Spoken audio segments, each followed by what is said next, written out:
Hello everyone, welcome to my channel. कैसे हैं आप? आई होप आप सभी अच्छे होंगे।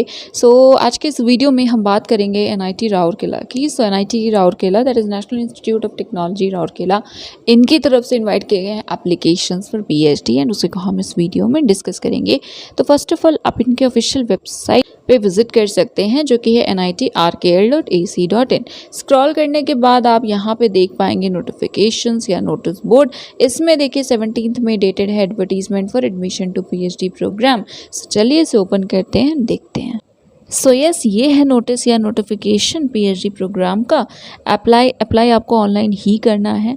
देन नेक्स्ट है कि admission will be given preferably to the applicants who are eligible for institute fellowship और have qualified external fellowship. Okay, so अगर आप इंस्टीट्यूट फेलोशिप के लिए एलिजिबल हैं या फिर आपके पास खुद की फेलोशिप है तो आपके चांसेस ज़्यादा हैं। हाउएवर विदाउट फेलोशिप भी कंसीडर किया जा सकता है सेल्फ स्पॉन्सर्ड कैटेगरी में, राइट। एंड बाकी जिनके पास अपनी फेलोशिप, एक्सटर्नल फेलोशिप, उन्हें एनकरेज किया गया अप्लाई करने के लिए। फर्स्ट ऑफ ऑल डिपार्टमेंट्स हैं एंड इंडिकेटिव ब्रॉड एरियाज जो हैं रिसर्च के अवेलेबल वो हैं। हम डिपार्टमेंट देख लेते हैं, आप एरियाज देख लीजिएगा। Biotechnology and medical engineering is there, then civil engineering, chemical engineering, ceramic engineering, computer science and engineering, chemistry, electronics and communication, then electrical engineering, earth and atmospheric science, food process engineering, HSS में English is there, then economics, sociology, anthropology, psychology, Sanskrit and development studies, then industrial design, life science, then mathematics, after that mechanical engineering, then metallurgical and materials engineering, mining engineering, then planning and architecture, physics and astronomy, school of management। School of management में देखिए UGC JRF के लिए जिनके पास है उनके लिए ये categories हैं एंड बाकी सभी के लिए ये भी है। ओके, यस, ये आपके ओवरऑल डिपार्टमेंट्स थे, डिसिप्लिन थे ना। Eligibility criteria, first of all अगर आपके पास ME, MTech, MSc engineering, M pharm, M arch, M plan, MDes, इनमें से कोई डिग्री है, क्वालिफाइंग डिग्री, 6.5 सीजीपीए, 60% मार्क्स या फर्स्ट क्लास के साथ दोनों ही, that is UG and PG level पे, तो उस केस में यहाँ आप एलिजिबल हैं अप्लाई करने के लिए, राइट। नेक्स्ट, अगर डायरेक्टली बैचलर्स के बाद अप्लाई कर रहे हैं, that is BE, BTech, BSc engineering, MSc, B pharm, MCA, mark, MDes या इक्विवेलेंट ऐसी कोई डिग्री है रेलिवेंट डिसिप्लिन में, 65% मार्क्स या 7 सीजीपीए के साथ, तो आप भी एलिजिबल हैं। या एमएससी बेसिक साइंसेज में है, मैथ्स, फिजिक्स, केमिस्ट्री, 65% मार्क्स के साथ, तो आप एलिजिबल हैं। बट हाँ, यहाँ पे है कि अगर साथ में आपके पास फॉर एप्लीकेंट्स विद वैलिड, तो अगर वैलिड गेट, नेट या जीपैट है तो 5% का आपको रिलैक्सेशन भी मिल सकता है, राइट। आफ्टर दैट एमबीबीएस या बीबीएससी है 60% मार्क्स के साथ, तो आप भी एलिजिबल हैं अप्लाई करने के लिए। या बेसिकली इनमें से कोई आपके पास कंडीशन फुलफिल करते हैं आप हैं तो फिर आप एलिजिबल हैं, राइट। नेक्स्ट है कि वो कैंडिडेट कौन से कैंडिडेट्स हैं जो मैनेजमेंट एंड एचएसएस के लिए अप्लाई कर सकते हैं। ये वाली भी कंडीशन फुलफिल करते हैं आप, तो आप भी एलिजिबल हैं, आप भी अप्लाई कर सकते हैं। That is MA, MCom, MBA, MSc है एचएसएस में या मैनेजमेंट में या बीटेक है 60% मार्क्स के साथ, या फर्स्ट क्लास 60% या फर्स्ट क्लास। तो यूजुअली 60% ही माना जाता है, बट सपोज कहीं पे फर्स्ट क्लास कुछ और माना जा रहा हो तो फर्स्ट क्लास होना चाहिए, तो आप भी एलिजिबल है मैनेजमेंट एंड एचएसएस में अप्लाई करने के लिए।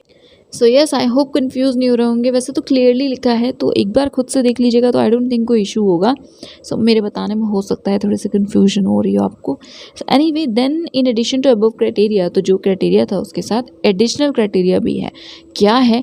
तो देखिए सेम है जो हम हर बार डिस्कस करते हैं कि हर एग्ज़ाम में, right, that is 10th 12th BA, BSc, BCom जो भी है, मतलब 10th 12th UG PG basically, तो आपका इन सब में 60% मार्क्स या फर्स्ट क्लास होना चाहिए, 6.5 सीजीपीए होना चाहिए, ठीक है।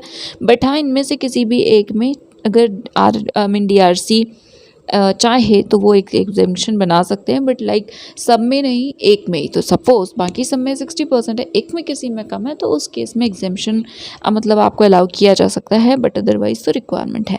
नेक्स्ट यही है कि ये भी तभी हो सकता है जब आपके पास गेट, नेट, जीपैट या कोई और क्वालिफिकेशन हो, राइट। इसी तरह से थोड़ा थोड़ा और भी कुछ पॉइंट्स लिखे हुए हैं, जैसे इंजीनियरिंग साइंस डिसिप्लिन, जैसे कि लाइफ साइंस के अलावा बाकी जो साइंस के डिसिप्लिन हैं, अगर उनमें चाहते हैं एडमिशन लेना तो आपके पास +2 लेवल पे मैथ्स होना चाहिए या फिर डिप्लोमा रहा हो, ओके। नेक्स्ट इसी तरह है साइंस स्टूडेंट्स जो इंजीनियरिंग फिजिक्स मैथ्स में चाहते हैं तो +3 लेवल पे मैथ्स होना चाहिए। तो देखिए अब आपके ऊपर है, अब आप जिस पर्टिकुलर फील्ड में अप्लाई करना चाहते हैं उसे देख लीजिएगा, उससे रिलेटेड कोई भी पॉइंट मिले तो उसे मिस मत करिएगा। नेक्स्ट एप्लीकेंट जिनका भी रिजल्ट अवेटेड है, तो देखिए थीसिस बेस्ड जो पीजी डिग्रीज़ हैं जैसे एमटेक रिसर्च हुआ, एमएससी इक्विवेलेंट, तो आप final result with in 1 year, तो जब थीसिस सबमिट करेंगे उसके 1 ईयर में आप रिजल्ट सबमिट कर सकते हैं, ठीक है। बट हाँ, एक डॉक्यूमेंट्री एविडेंस आपको यहाँ पे सबमिट करना होगा। बाकी सभी कोर्सेज़ के लिए एडमिशन से पहले रिज़ल्ट पब्लिश हो जाना चाहिए। बाकी एक्सेप्शनल केस है तो वो आप देख सकते हैं, उसके लिए आपको 30 सितंबर तक परमिशन मिल जाएगी। Next qualifying degree and primary disciplines क्या हैं, तो देखिए जैसे आप बायोटेक डिपार्टमेंट में अप्लाई करना चाहते हैं तो ये प्राइमरी डिसिप्लिन्स हैं। अगर ये एलिजिबिलिटी फुलफिल करते हैं इन पर्टिकुलर डिसिप्लिन्स में तो आप एलिजिबल हैं अप्लाई करने के लिए। ध्यान दीजिएगा, जैसे बैचलर्स डिग्री है तो वैलिड गेट नेट है, तो इसी तरह से अपने डिपार्टमेंट के सामने जो भी स्पेसिफिक क्वालिफिकेशन लिखा है उसे मिस मत करिएगा। वो फुलफिल करते हो तभी आपके चांसेस हैं, ठीक है। अगर नहीं करते फिर भी अप्लाई करेंगे तो स्क्रीनिंग के टाइम ही रिजेक्ट हो जाएगा एप्लीकेशन, राइट। सो इसको एक बार देख लीजिएगा अपने डिपार्टमेंट का। देन यहाँ पे कुछ बेसिक पॉइंट्स हैं, कुछ नोट्स हैं, तो देख लीजिएगा इसको। जैसे सेकंड पॉइंट है कि देखिए इंजीनियरिंग डिसिप्लिन में एडमिशन के लिए अगर आपके पास बीटेक डिग्री है, सपोज किसी के पास बीटेक डिग्री है, किसी के पास एमएससी है, किसी के पास एमटेक है, तो एमटेक वाले की तो ऑफकोर्स प्रेफरेंस ज़्यादा है, उन्हें सेलेक्ट किया जाएगा। बट उसके बाद अगर कंपैरिजन हो एमएससी एंड बीटेक में तो बीटेक कैंडिडेट को प्रेफरेंस मिलेगी, यही लिखा हुआ है, ठीक है। एंड बाकी यस, आप यहाँ से और भी ये जो कुछ पॉइंट्स हैं इन्हें देख सकते हैं। देन फाइनेंशियल सपोर्ट है तो 31,000 पर मंथ मिलता है फर्स्ट 2 ईयर्स, उसके बाद मिलता है 35,000। देन यस, एज लिमिट भी लिखी हुई है। सो फेलोशिप जो है वो 32 ईयर्स के एज के बाद नहीं मिलेगी। बाकी एक्सेप्शंस जो रिलैक्सेशन होते हैं SC ST वीमेन के लिए वो उन्हें मिलेगा। After that individual external fellowship है तो ये आपकी अपनी फेलोशिप है। देन इंपॉर्टेंट नोट है, तो अगर आपको इंस्टीट्यूट फेलोशिप मिल रही है, प्रोजेक्ट फेलोशिप मिल रही है एंड आप इंस्टीट्यूट को छोड़ देते हैं मिड में, ठीक है, जैसे कंप्लीट नहीं किया प्रोग्राम एंड छोड़ दिया, तो आपको पूरा जितना अमाउंट अभी तक मिला है वो सब रिटर्न करना होगा before living the institute, right. So yes, बाकी अकोमोडेशन वगैरह है तो इसको देख लीजिएगा। हॉस्टल मिलेगा, ठीक है, अगर अवेलेबल है तो आपको मिलेगा। एंड यस, इसके बाद फी स्ट्रक्चर है, सो टोटल 27,000 है, एडमिशन के टाइम पे करना होगा। एंड ये उनके लिए जिन्हें हॉस्टल नहीं मिले तो हॉस्टल अलग से होगा, right. Then sponsored local sponsored candidates category है। देन एप्लीकेशन फ़ी कितनी है, प्रोसीजर क्या है, सो SBI कलेक्ट के थ्रू पेमेंट करना है। एप्लीकेशन फ़ी 500 है एंड ये स्टेप्स फॉलो करके आप पेमेंट कर सकते हैं, राइट। देन कोई भी हार्ड कॉपी आपको नहीं भेजनी बट अपने पास सेव करके आप रखिएगा, राइट। देन टेंटेटिव शेड्यूल है, सो देखिए लास्ट डेट है 7 जून, उसके बाद लिस्ट आएगी। फिर जो टेस्ट इंटरव्यू है वो 30 जून एंड 1 जुलाई को होगा। NIT राउरकेला में होगा तो आपको कैंपस जाना होगा, राइट। आफ्टर दैट है कि आप इंस्टीट्यूट कैसे पहुंच सकते हैं तो आप ये देख सकते हैं। कोई भी क्वेरी है, कोई भी इशू है तो आप इस particular email ID that is admission@nitrkl.ac.in पे मेल कर सकते हैं एंड इनसे कॉन्टैक्ट कर सकते हैं।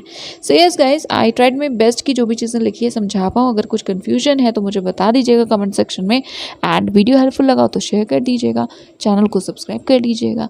That is it. Thank you so much for watching this video.